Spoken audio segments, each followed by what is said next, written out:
आत्मा क्या है, परमात्मा क्या है? क्या दोनों समान है? अगर समान है तो फिर अंतर क्या है? अंतर तो आत्मा है, जो स्वतंत्र और अप्रभावित है, जो आपके वास्तविक स्वरूप में विराजमान है। तो फिर परमात्मा क्या है? परमात्मा तो सर्वोपरि है, परब्रह्म है, जिसका न आदि है न अंत है। दोस्तों, आज मैं आपको पिछले जन्म से जुड़ती ऐसी सच्ची घटनाएं सुनाऊंगा जिसको शायद ही अपने सुननी होगी। जैसे भूत, प्रेत, आत्मा से जुड़ी घटनाएं हमेशा से एक विवाद का विषय रही है, वैसे ही पुनर्जन्म से जुड़ी घटनाएं और कहानियां भी हमेशा से विवाद का विषय रही हैं।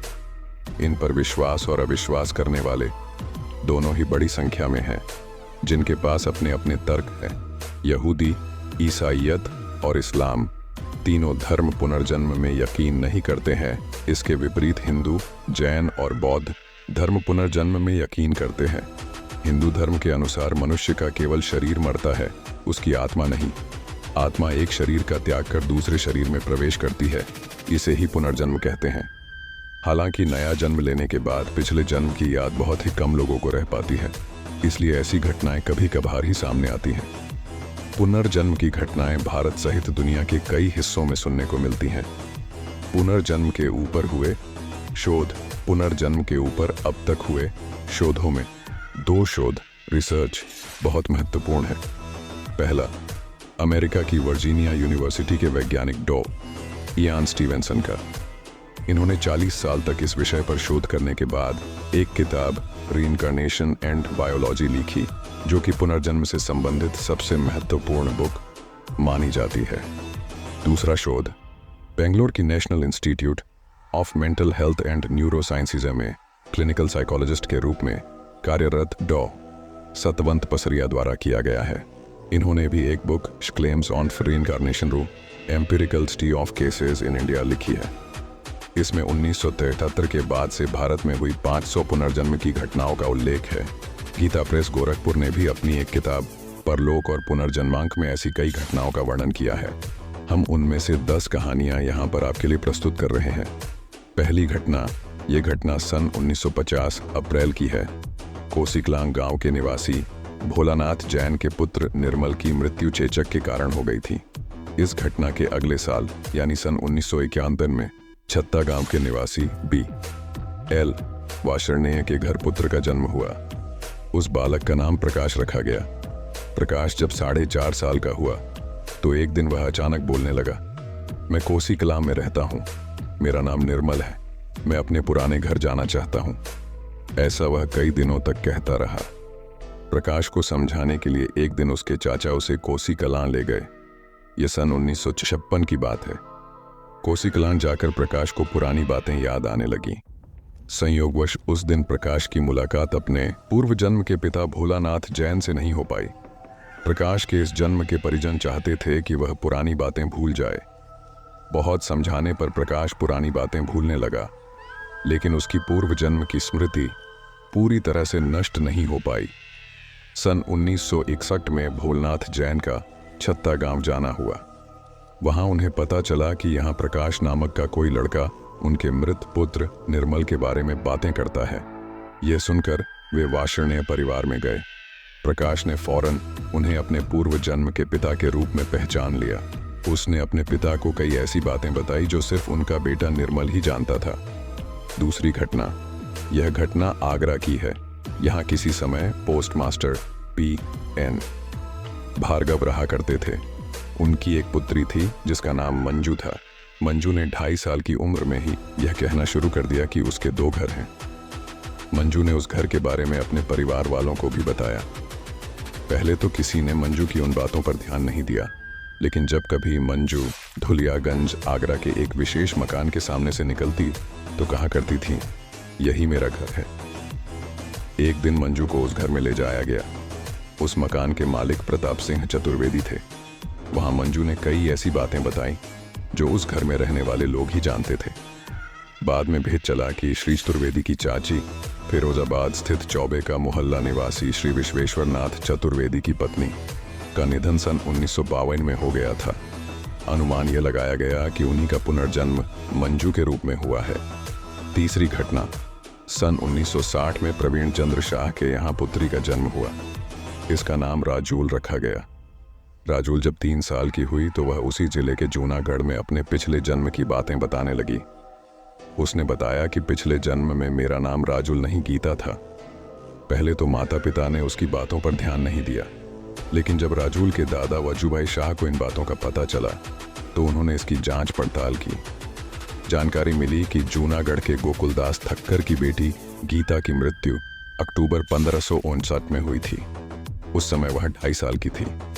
वजूभाई शाह 1965 में अपने कुछ रिश्तेदारों और राजूल को लेकर जूनागढ़ आए।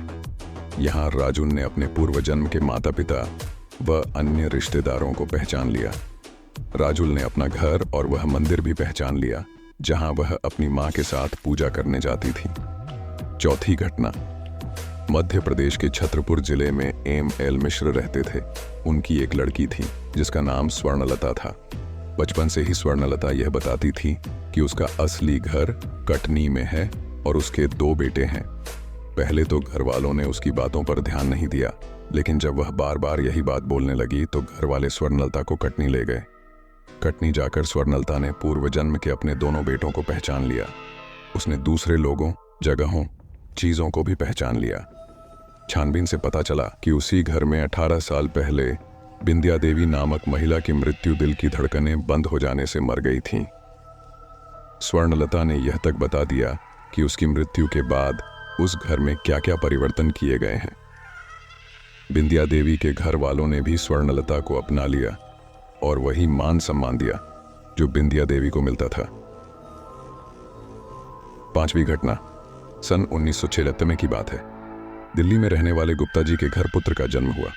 उसका नाम गोपाल रखा गया। गोपाल जब थोड़ा बड़ा हुआ तो उसने बताया कि पूर्व जन्म में उसका नाम शक्तिपाल था और वह मथुरा में रहता था। मेरे 3 भाई थे, उनमें से एक ने मुझे गोली मार दी थी। मथुरा में सुख संचारक कंपनी के नाम से मेरी एक दवाओं की दुकान भी थी। गोपाल के माता पिता ने पहले तो उसकी बातों को कोरी बकवास समझा, लेकिन बार बार एक ही बात दोहराने पर गुप्ता जी ने अपने कुछ मित्रों से पूछताछ की। जानकारी निकालने पर पता कि मथुरा में सुख संचारक कंपनी के मालिक शक्तिपाल शर्मा की हत्या उनके भाई ने गोली मारकर कर दी थी। जब शक्तिपाल के परिवार को यह पता चला कि दिल्ली में एक लड़का पिछले जन्म में शक्तिपाल होने का दावा कर रहा है, तो शक्तिपाल की पत्नी और भाभी दिल्ली आईं। गोपाल ने दोनों को पहचान लिया। इसके बाद गोपाल को मथुरा लाया गया। यहाँ उसने अपना घर, दुकान सभी को ठीक से पहचान लिया, साथ ही अपने अपने बेटे और बेटी को भी पहचान लिया। शक्तिपाल के बेटे ने गोपाल के बयानों की तस्दीक की। 6वीं घटना, न्यूयॉर्क में रहने वाली क्यूबा निवासी 26 वर्षीय राचाले ग्रांड को यह अलौकिक अनुभूति हुआ करती थी कि वह अपने पूर्व जन्म में एक डांसर थीं और यूरोप में रहती थी। उसे अपने पहले जन्म के नाम की स्मृति थी। खोज करने पर पता चला कि यूरोप में आज से 60 वर्ष पूर्व स्पेन में उसके विवरण की एक डांसर रहती थी। राचाले की कहानी में सबसे आश्चर्यजनक बात यह थी कि जिसमें उसने कहा था कि उसके वर्तमान जन्म में भी वह जन्मजात नर्तकी की है और उसने बिना किसी के मार्गदर्शन अथवा अभ्यास के हाव भाव युक्त डांस सीख लिया था। 7वीं घटना, पुनर्जन्म की एक और घटना अमेरिका की है। यहाँ एक अमेरिकी महिला रोजनबर्ग बार बार एक शब्द जैन बोला करती थी, जिसका अर्थ न तो वह स्वयं जानती थी और न उसके आसपास के लोग। साथ ही वह आग से बहुत डरती थी। जन्म से ही उसकी अंगुलियों को देखकर यह लगता था कि जैसे वे कभी जली हों। एक बार जैन धर्म संबंधी एक गोष्ठी में जहां वह उपस्थित थी, अचानक रोजनबर्ग को अपने पूर्व जन्म की बातें याद आने लगीं, जिसके अनुसार वह भारत के एक जैन मंदिर में रहा करती थी और आग लग जाने की आकस्मिक घटना में उसकी मृत्यु हो गई थी। 8वीं घटना, जापान जैसे बौद्ध धर्म को मानने वाले देशों में पुनर्जन्म में विश्वास किया जाता है। 10 अक्टूबर 1815 को जापान के नकावोमूरा नाम के गांव के गेंजो किसान के यहाँ पुत्र हुआ। उसका नाम कटसुगोरो था। जब वह 7 साल का हुआ तो उसने बताया कि पूर्व जन्म में उसका नाम टोजो था और उसके पिता का नाम क्यूबी, बहन का नाम फूसा था तथा माँ का नाम शिड्जू था। 6 साल की उम्र में उसकी मृत्यु चेचक से हो गई थी। उसने कई बार कहा कि वह अपने पूर्व जन्म के पिता की कब्र देखने होडोकुबो जाना चाहता है। उसकी दादी त्सुया उसे होडोकुबो ले गई। वहां जाते समय उसने एक घर की ओर इशारा किया और बताया कि यही पूर्व जन्म में उसका घर था। पूछताछ करने पर यह बात सही निकली। कटसुगोरो ने यह भी बताया कि उस घर के आसपास पहले तंबाकू की दुकानें नहीं थीं। उसकी यह बात भी सही निकली। इस बात यह सिद्ध होता है कि कटसुगोरो ही पिछले जन्म में टोजो था। 9वीं घटना। थाईलैंड में श्याम नाम के स्थान पर रहने वाली एक लड़की को अपने पूर्व जन्म के बारे में ज्ञात होने का वर्णन मिलता है। एक दिन उस लड़की ने अपने परिवार वालों को बताया कि उसके पिछले जन्म के माँ बाप चीन में रहते हैं और वह उनके पास जाना चाहती है। उस लड़की को चीनी भाषा का अच्छा ज्ञान भी था। जब उस लड़की की पूर्व जन्म की माँ को यह पता चला तो वह उस लड़की से मिलने के लिए श्याम आ गई। लड़की ने अपनी पूर्व जन्म की माँ को देखते ही पहचान लिया। बाद में उस लड़की को उस जगह ले जाया गया जहां वह पिछले जन्म में रहती थी। उससे पूर्व जन्म से जुड़े कई ऐसे सवाल पूछे गए। हर बार उस लड़की ने सही जवाब दिया। लड़की ने अपने पूर्व जन्म के पिता को भी पहचान लिया। पुनर्जन्म लेने वाले दूसरे व्यक्तियों की तरह इस लड़की को भी मृत्यु और पुनर्जन्म की अवस्थाओं के बीच की स्थिति की स्मृति थी। 10वीं घटना। सन 1963 में श्रीलंका के बाटापोला गांव में रूबी कुसुमा पैदा हुई। उसके पिता का नाम सीमन सिल्वा था। रूबी जब बोलने लगी तो वह अपने पूर्वजन्म की बातें करने लगी। उसने बताया कि पूर्व जन्म में वह एक लड़का थी। उसका पुराना घर वहां से 4 मील दूर अलुथवाला गांव में है। वह घर बहुत बड़ा है। उसने यह भी बताया कि पूर्व जन्म में उसकी मृत्यु कुएं में डूबने से हुई थी। रूबी के पुराने माता पिता पुंचिनोना को ढूंढ निकालना मुश्किल नहीं था। उन्होंने बताया कि उनका बेटा करुणासेना 1956 में मरा था। उन्होंने उसके कुएं में डूब जाने की घटना और दूसरी बातें भी सच बताई और कहा कि लड़की की सारी बातें बिल्कुल सच है।